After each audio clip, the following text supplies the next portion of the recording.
এটা প্রথম দিলাম আলু, পরে দিলাম বিট লবণ, একটু শুকনো মরিচ, একটু বোম্বাই মরিচ, একটু কাঁচা মরিচ, এরপর দিলাম মশলা, এরপর দিলাম স্পেশাল লবণ, পেঁয়াজ, ধনে পাতা, এরপর হলো ডাল। হ্যাঁ, গরম গরম শীতকালের চটপটি। টক দিয়ে না মিষ্টি দিয়ে না? দুইটাই টক মিষ্টি। দুইটাই।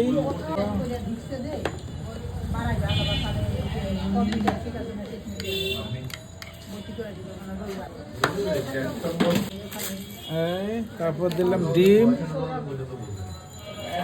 একটা হাফ ডিম দিয়ে দিলাম আমার মেয়েরে।